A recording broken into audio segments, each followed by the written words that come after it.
আসসালামু আলাইকুম। আমরা আজকে অনুশীলনী 2.3-এর 17 নম্বর ম্যাথটা করব। প্রশ্নটা একটু খেয়াল করি। স্রোতের অনুকূলে একটি নৌকা 4 ঘন্টায় 36 কিলোমিটার পথ অতিক্রম করে। স্রোতের বেগ প্রতি ঘন্টায় 3 কিলোমিটার হলে স্থির পানিতে নৌকার বেগ কত? তার মানে এখানে এই যে 4 ঘন্টায় 36 কিলোমিটার যায়, এই 4 ঘন্টায় 36 কিলোমিটার যায়, এটা থেকে আমরা প্রথমে বের করতে হবে 1 ঘন্টায় কত কিলোমিটার যায়। 1 ঘন্টায় যা যায় কিসে যায়? স্রোতের অনুকূলে। স্রোতের অনুকূলে মানে হচ্ছে স্রোতের বেগ ও নৌকার বেগ দুটো একত্রিত। তাহলে স্রোতের বেগ আর নৌকার বেগ একত্রিত অবস্থায় থাকলে সেখান থেকে যদি আমরা স্রোতের বেগটা বাদ দিই তাহলে থাকবে নৌকার বেগ। সমাধানে আসি তাহলে।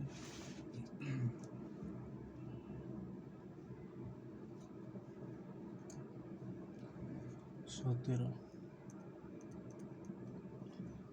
আচ্ছা, প্রশ্নে বলা আছে স্রোতের অনুকূলে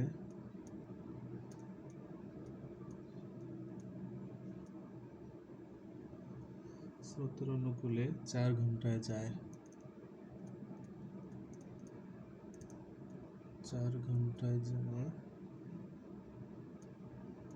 36 কিলোমিটার।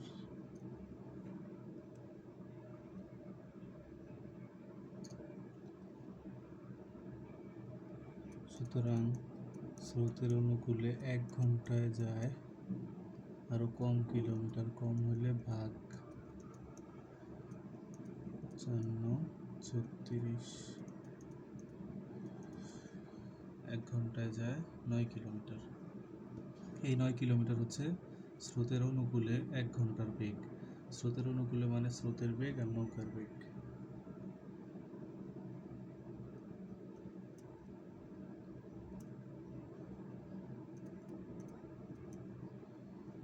আমরা জানি স্রোতের অনুকূলে বেগ সমান স্রোতের বেগ যোগ নৌকার বেগ,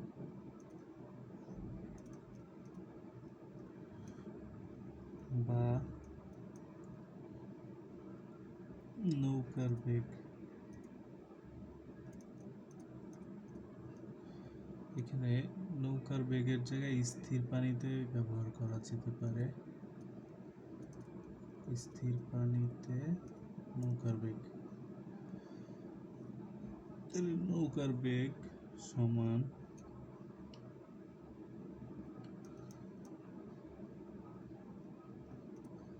স্রোতের অনুকূলে নৌকার বেগ বিয়োগ স্রোতের বেগ।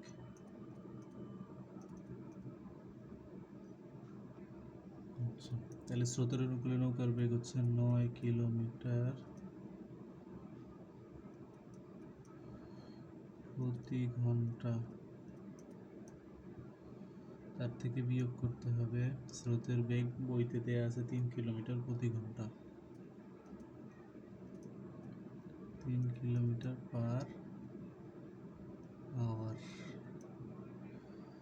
তাহলে 9 থেকে 3 গেলে 6 কিলোমিটার প্রতি ঘন্টা। এটাই উত্তর।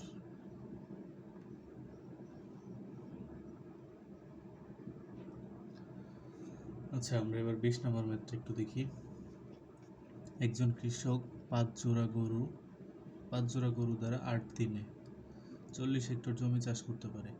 তিনি 7 জোড়া গরু দ্বারা 12 দিনে কত হেক্টর জমি চাষ করতে পারবে?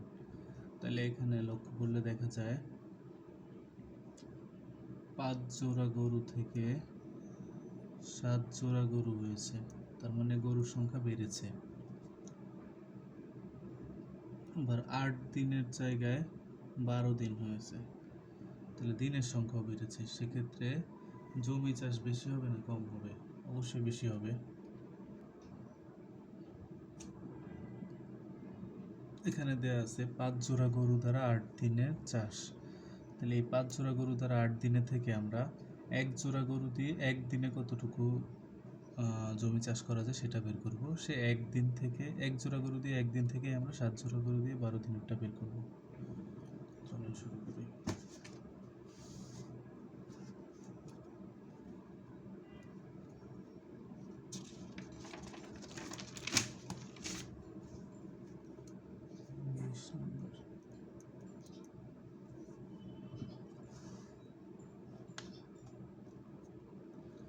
ওকে, তাহলে বইতে কি আছে?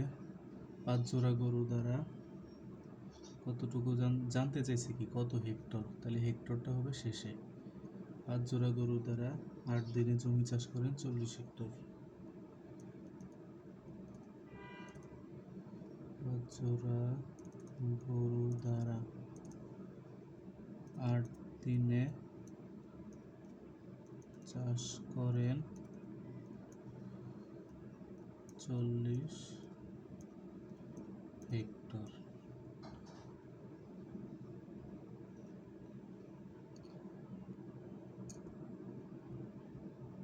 সুতরাং এক জোড়া গরু দ্বারা 8 দিনে চাষ করেন, আরো কম কম হইলে ভাগ, 40কে 5 দিয়ে ভাগ। সুতরাং এক জোড়া গরু দ্বারা একদিনে চাষ করেন, কম না বেশি? অবশ্যই কম। তাহলে আবার ভাগ, আগে যা ছিল তা উঠাই। তাহলে এই 8 যদি নিচে এই 8 যদি ভাগ হয় তাহলে নিচে গুণ আকারে আসবে, 40/5 গুণ 8। তাহলে এক জোড়া গরু দ্বারা একদিনের চাষ আমরা বের করেছি।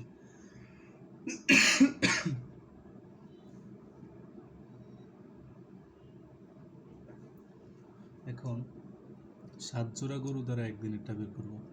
তাহলে এক জোড়া গরু দ্বারা একদিনে যা চাষ হয় 7 জোড়া গরু দ্বারা একদিনে তার 7 গুণ। 7 জোড়া গরু দ্বারা একদিনে চাষ করেন 7 গুণ, মানে বেশি। তাহলে 40 গুণ 7/5 গুণ 8 হেক্টর। আমাদের কাছে জানতে চাইছে 7 জোড়া গরু দ্বারা 12 দিনে। সুতরাং 7 জোড়া গরু দ্বারা 12 দিনে চাষ করেন। 7 জোড়া গরু দ্বারা একদিনে যা চাষ করে 12 দিনে তার চেয়ে বেশি চাষ করলে, বেশি চাষ করলে গুণ, তাহলে 40 গুণ 7 গুণ 12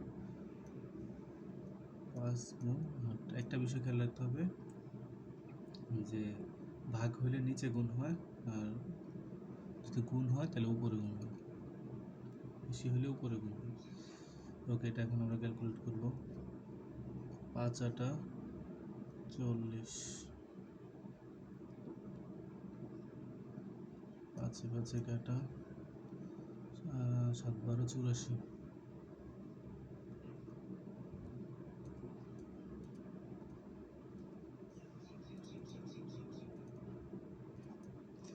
তাহলে 7 জোড়া গরু দিয়ে 12 দিনে চাষ করা যায় 84 হেক্টর জমি।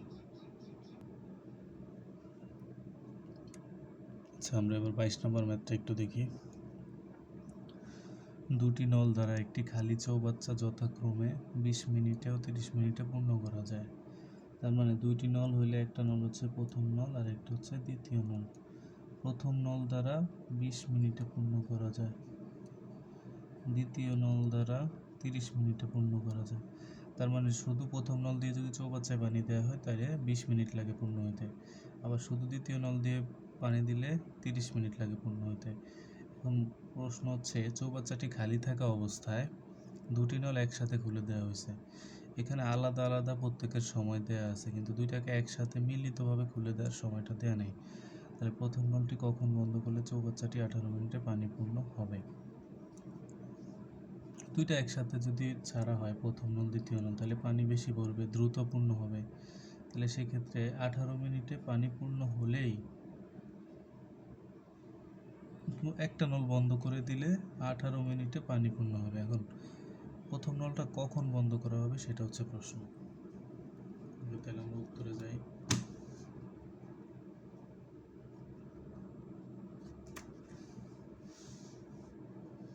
প্রথমে কি আছে,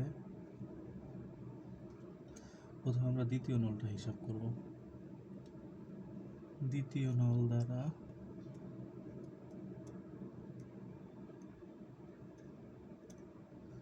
দ্বিতীয় নল দ্বারা 30 মিনিটে, দ্বিতীয় নল দ্বারা কত মিনিটে? 30 মিনিটে। যেহেতু প্রথম নলটি বন্ধ করা হবে সেই জন্য আমরা দ্বিতীয় নলটা নিয়ে আগে কাজ করব।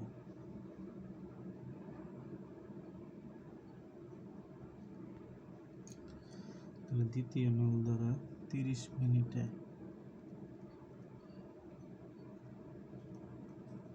30 মিনিটে পূর্ণ হয়, পূর্ণ করা যায় একটি চৌবাচ্চা, একটি বা সম্পূর্ণ চৌবাচ্চা। ওকে, তাহলে 1 মিনিটে পূর্ণ করা যাবে কতটি চৌবাচ্চা? আরো কম, তাহলে 1/30টি চৌবাচ্চা। এখন কত হচ্ছে?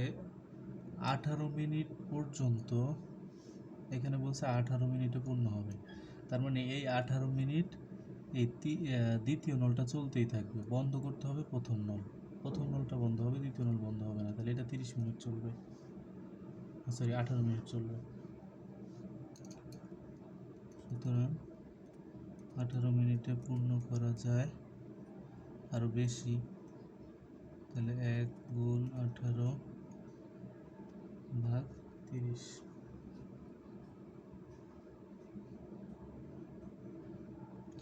এটাকে যদি ক্যালকুলেট করি, 6 দিয়ে ভাগ করলে 3 6 18, 6 দিয়ে ভাগ করলে 5 6 30, তাহলে এখানে পাইলাম হচ্ছে 3/5। তার মানে আমরা দুইটা কলই একসাথে স্টার্ট দিব, সেখান থেকে দ্বিতীয় নলটা হচ্ছে 18 মিনিট সম্পূর্ণ চালাবো। তাহলে দ্বিতীয় নলটা যদি 18 মিনিট সম্পূর্ণ চলে তাহলে সে 5-এর 3 অংশ পূর্ণ করতে পারে।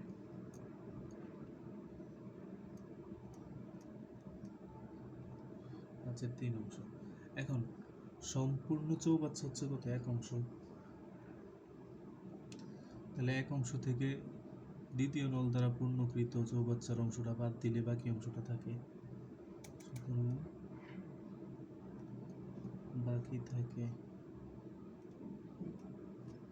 বাকি থাকে চৌবাচ্চার পুরো চৌবাচ্চা হচ্ছে 1 অংশ, সেখান থেকে বিয়োগ যাবে 5-এর 3 অংশ।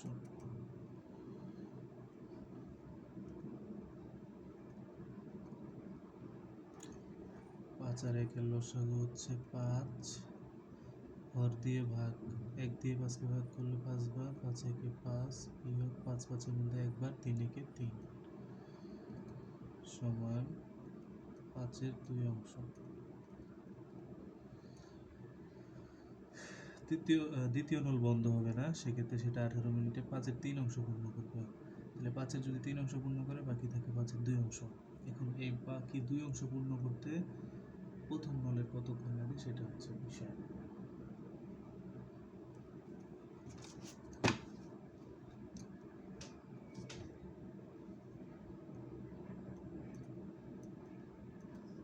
প্রথম নল দ্বারা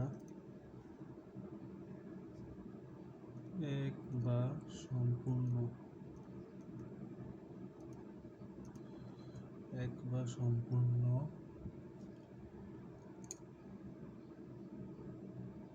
চৌবাচ্চা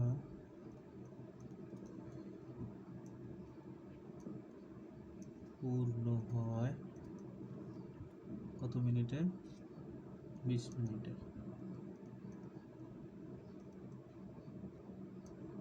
20 মিনিটে।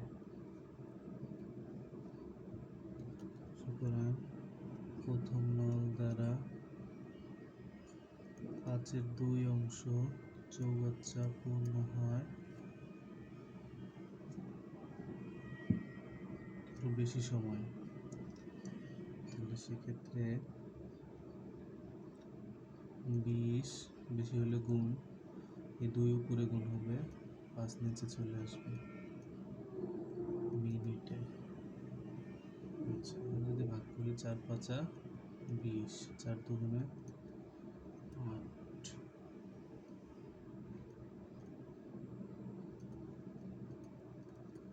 8 মিনিটে। সুতরাং প্রথম নলটি অর্থাৎ 8 মিনিটের মধ্যে প্রথম নল দ্বারা বাকি যে 5-এর 2 অংশ ছিল সেটা পূর্ণ হয়ে যায়। তাহলে বাকিটুকু পূর্ণ হয়ে গেলে নল তো আর খোলা রাখার দরকার নেই, নল বন্ধ করে দিব। তাহলে প্রথম নলটি 8 মিনিট পর বন্ধ করতে হবে।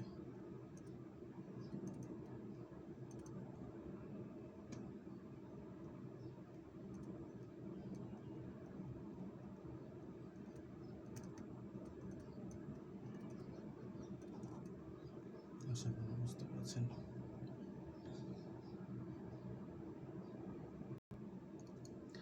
আচ্ছা, এবার আমরা 24 নম্বর অঙ্কটা একটু দেখি। 20 মিটার দীর্ঘ একটি ট্রেন 120 মিটার দীর্ঘ একটি ট্রেন 300 মিটার দীর্ঘ একটি সেতু অতিক্রম করবে। ট্রেনটির গতিবেগ ঘন্টায় 30 কিলোমিটার হলে সেতুটি অতিক্রম করতে ট্রেনটির কত সময় লাগবে?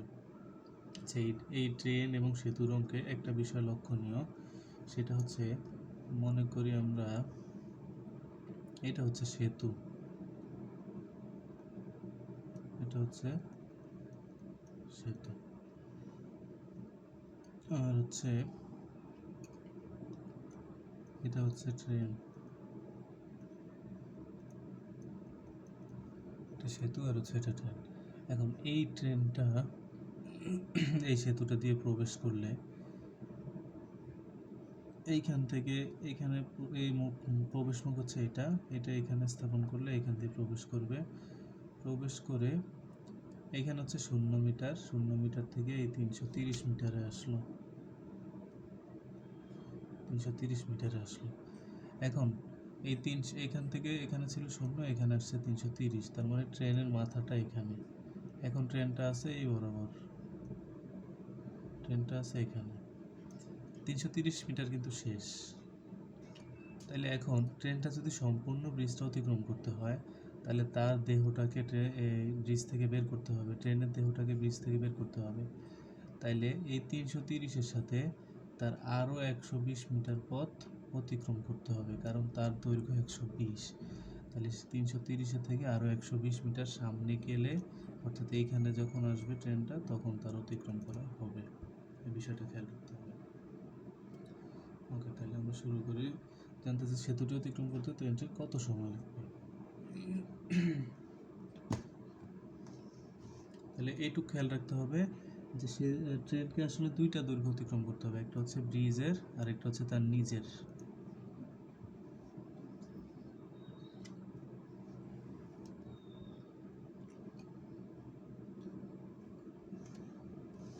তাহলে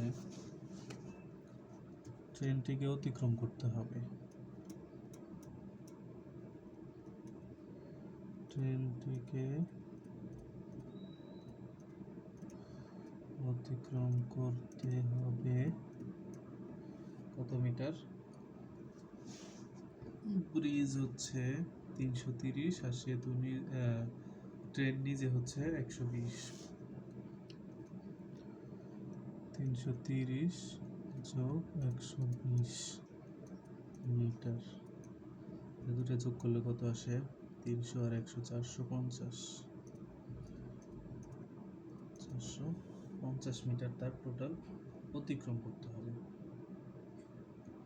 এখন বলছে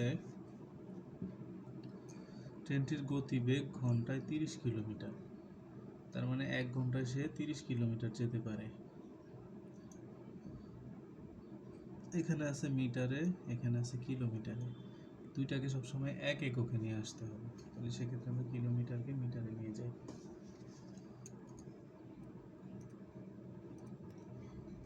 30 কিলোমিটার সমান 30 কিলোমিটার সমান কত? 1 কিলোমিটার যদি 1000 হয়, 30 কিলোমিটারে 30,000 মিটার। তাহলে 30 কিলোমিটার যায় 1 ঘন্টায়, তার মানে 30,000 মিটার যায় কত ঘন্টায়? 1 ঘন্টায়। এবার 1 ঘন্টাকে আমরা সেকেন্ডে রূপান্তর করে নেব এমকেএস পদ্ধতিতে।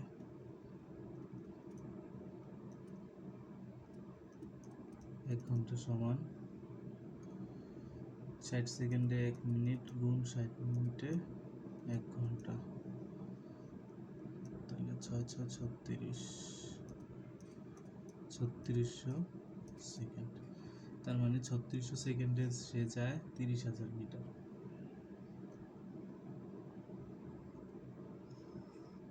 ট্রেনটি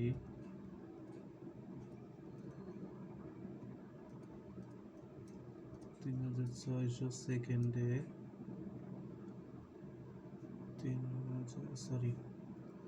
সময় জানতে চাইছে না, সময়টা শেষে হবে। তাহলে ট্রেনটি 30,000 মিটার 30,000 মিটার যায় কত সেকেন্ডে? 1 ঘন্টায়, মানে 3600 সেকেন্ডে।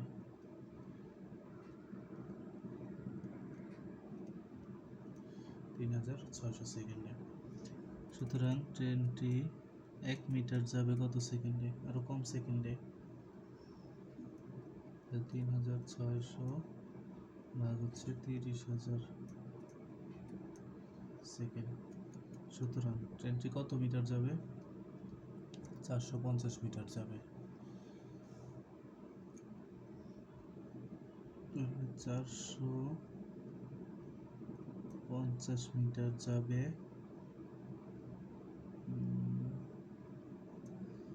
ট্রেনটি 450 মিটার যাবে আরো বেশি সময়। 3600 গুণ 450, 1 মিটার যা সময় যাবে 450 মিটার তার চেয়ে বেশি সময় যাবে, এই জন্য গুণ হলেও উপরে গুণ হয় 30,000। এখন আমরা ভাগ করলে আনসার বের হয়ে যাবে 10 20 30, 10 20 30, 5 6 30, 6 6 36, 5 9 45, 6 9 54